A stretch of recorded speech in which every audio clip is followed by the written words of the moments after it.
할머니를 살리기 위해 불길 속으로 3번이나 들어간 강아지. 여러분, 안녕하세요. 오늘 제가 들려드릴 이야기는 우리가 흔히 하는 말 중에 개가 사람보다 더 의리 있다는 그 말이 괜히 나온 게 아니라는 걸 온몸으로 증명한 실화입니다. 불이 난 집에서 사람도 도망치기 바쁜 그 순간 작은 강아지 한 마리가 무려 3번이나 불길 속으로 다시 들어갔다는 사실 믿으시겠습니까? 3번입니다. 한 번도 아니고 2번도 아니고 3번이나요.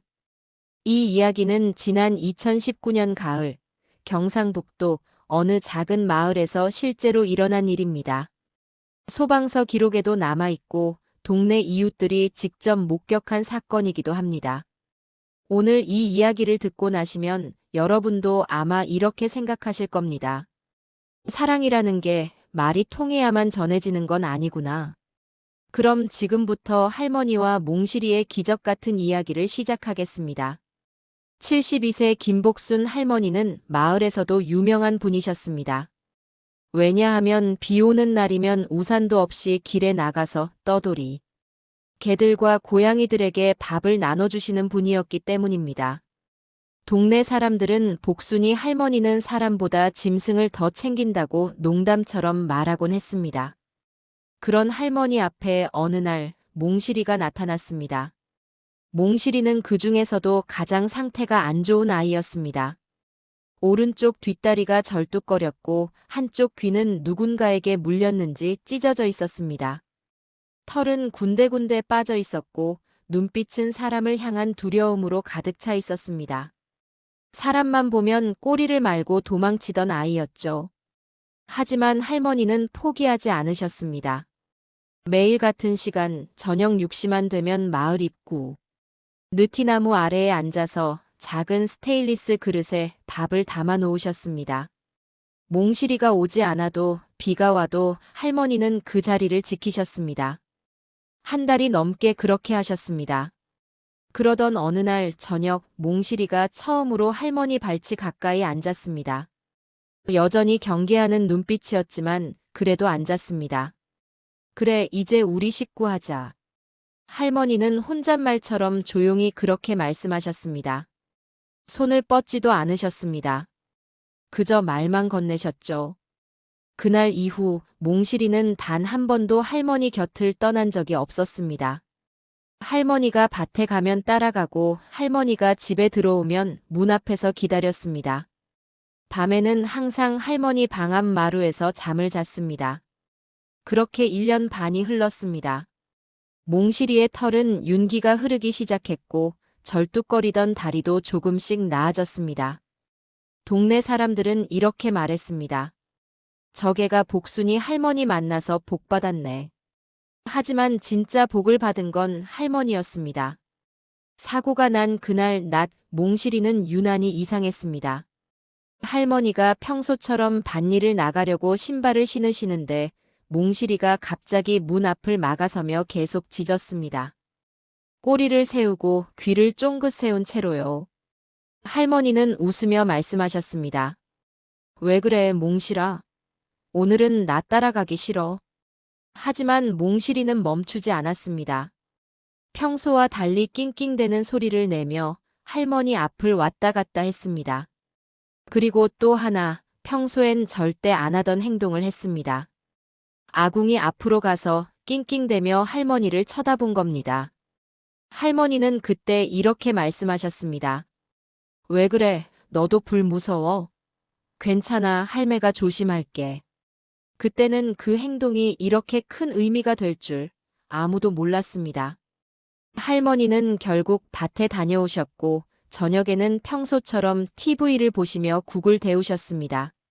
몽실이는 그날 저녁 내내 할머니 곁을 떠나지 않았습니다. 마치 무언가를 지키듯이요. 그리고 그날 밤 11시 그 일이 일어났습니다. 밤 11시쯤 할머니는 국을 데우다가 TV를 보시다가 그대로 잠이 드셨습니다. 그날 밤 바람이 갑자기 세게 불었습니다. 창문 틈새로 들어온 바람이 아궁이의 불씨를 흔들었고 그중 작은 불씨 하나가 튀어나와 마른 장작더미 위에 떨어졌습니다. 불은 30초도 안 돼서 부엌 천장을 태우기 시작했습니다. 연기는 순식간에 방 안으로 퍼졌습니다. 오래된 한옥이라 문틈이 넓었고 천장 사이사이로 연기가 스며들었습니다. 몽실이는 그 냄새를 가장 먼저 맡았습니다. 마루에 누워있던 몽실이가 벌떡 일어나더니 코를 벌름거리며 컥컥 기침을 하기 시작했습니다. 그리고 본능적으로 부엌 쪽을 향해 달려갔습니다. 부엌 문을 열자 불길이 이미 천장까지 치솟고 있었습니다. 몽실이는 뒤로 물러났습니다. 개의 본능이 도망쳐 라고 외치고 있었을 겁니다. 하지만 그 순간 몽실이는 고개를 돌려 할머니가 주무시는 방을 바라봤습니다. 그리고 이를 악문 듯 다시 방향을 틀었습니다. 불길을 등지고 할머니가 계신 방으로 달려갔습니다. 이것이 몽실이가 내린 첫 번째 선택이었습니다. 자기 목숨보다 할머니를 먼저 선택한 순간이었습니다. 몽실이는 할머니 얼굴을 핥기 시작했습니다. 혀로 뺨을 핥고 귀에 대고 크게 짖었습니다. 왈, 왈왈. 평소보다 훨씬 큰 소리였습니다. 하지만 할머니는 깊은 잠에 빠져 계셨습니다. 연기가 이미 방 안에 가득 차서 산소 농도가 낮아진 상태였습니다. 몽실이는 이번엔 이불을 물어당기기 시작했습니다. 앞발로 긁고 입으로 물고 계속 끌었습니다. 할머니가 드디어 눈을 뜨셨습니다. 몽실아, 왜 그래, 할매 자는데. 하지만 할머니는 연기 때문에 정신이 몽롱한 상태였습니다. 눈을 떴지만 상황을 제대로 인지하지 못하셨습니다. 그때 몽실이가 한 행동은 소방관들도 놀랐다는 그 행동이었습니다. 몽실이는 할머니 손을 아주 약하게 물었습니다. 살을 깨물지는 않았지만 아프다 하고 깜짝 놀랄 만큼만 물었습니다. 할머니는 그 순간 완전히 잠에서 깨셨습니다. 뭐야, 몽실아. 그리고 그제야 방 안에 가득한 연기를 보셨습니다. 할머니는 비명을 지르며 일어나려 하셨지만 다리에 힘이 풀려 제대로 서지 못하셨습니다. 몽실이는 할머니 옷깃을 물고 문 쪽으로 끌기 시작했습니다. 할머니가 겨우 방문을 여셨습니다. 그 순간 부엌에서 불길이 보였고 할머니는 그 충격에 그 자리에 주저앉으셨습니다. 아이고 아이고. 할머니는 공포에 얼어붙으셨습니다. 다리가 풀려서 한 발짝도 움직일 수 없었습니다. 그 순간 몽실이는 밖으로 뛰쳐나갔습니다. 이웃집 방 노인이 나중에 이렇게 증언했습니다. 걔가 먼저 밖으로 나왔길래 아, 걔는 살았네 했어요. 하지만 몽실이는 멈추지 않았습니다. 다시 불길 속으로 들어갔습니다. 두 번째였습니다. 몽실이가 다시 들어간 이유는 할머니의 보청기 때문이었습니다. 할머니가 잠들 때 빼놓으신 보청기가 바닥에 떨어져 있었습니다. 몽실이는 그걸 입으로 물어서 할머니 무릎 위에 올려놨습니다. 할머니는 떨리는 손으로 보청기를 귀에 끼셨습니다. 그 순간 몽실이가 짖는 소리가 뚜렷하게 들렸습니다. 왈, 왈왈왈.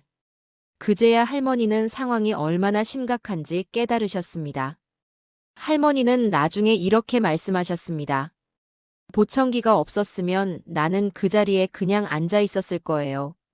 몽실이가 그걸 알았던 거죠.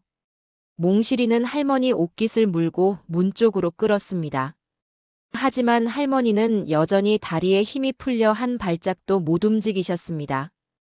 연기는 점점 더 짙어졌고 불길은 마루 쪽으로 번지기 시작했습니다. 그러자 몽실이는 다시 밖으로 나갔다가 또다시 불길 속으로 들어왔습니다. 세 번째였습니다. 이번에 몽실이가 물고 온 건 할머니가 항상 앉으시던 낡은 방석이었습니다. 몽실이는 그 방석을 할머니 등 뒤에 밀어 넣었습니다. 마치 이걸로 버텨요라고 말하는 것처럼요. 할머니는 방석에 등을 기댄 채 몽실이가 끄는 대로 조금씩 움직이기 시작하셨습니다. 몽실이는 있는 힘껏 끌었습니다. 발바닥이 뜨거운 마루 바닥에 닿아대었지만 멈추지 않았습니다. 끙끙대는 소리를 내며 할머니를 조금씩 조금씩 문 밖으로 끌어냈습니다. 그렇게 몽실이는 할머니를 대문 밖까지 끌고 나왔습니다. 그리고 그 순간 몽실이는 그 자리에 쓰러졌습니다. 더 이상 힘이 남아있지 않았습니다. 할머니는 울부짖으며 몽실이를 끌어안았습니다.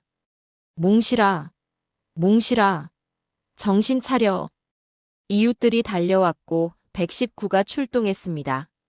소방관들이 불을 끄는 동안 할머니는 몽실이를 안고 계속 울기만 하셨습니다. 이웃집 박 노인은 그날 밤 일을 이렇게 증언했습니다. 걔가 먼저 밖으로 나왔길래 아, 걔는 살았네 했어요. 그런데 갑자기 다시 불 속으로 뛰어들더라고요. 그때 진짜 소름이 쫙 돋았습니다. 그리고 잠시 후 몽실이가 할머니 옷을 물고 끌고 나오는 걸 직접 목격했습니다. 그 모습을 보고 나는 그 자리에서 울었어요. 걔가 아니라 사람이었어요. 아니, 사람보다 더 사람 같았어요. 소방관들도 나중에 이렇게 말했습니다. 현장에 도착했을 때 할머니가 대문 밖에 계셨어요. 만약 방 안에 계셨다면 구조가 불가능했을 겁니다. 그 개가 할머니 목숨을 구한 겁니다.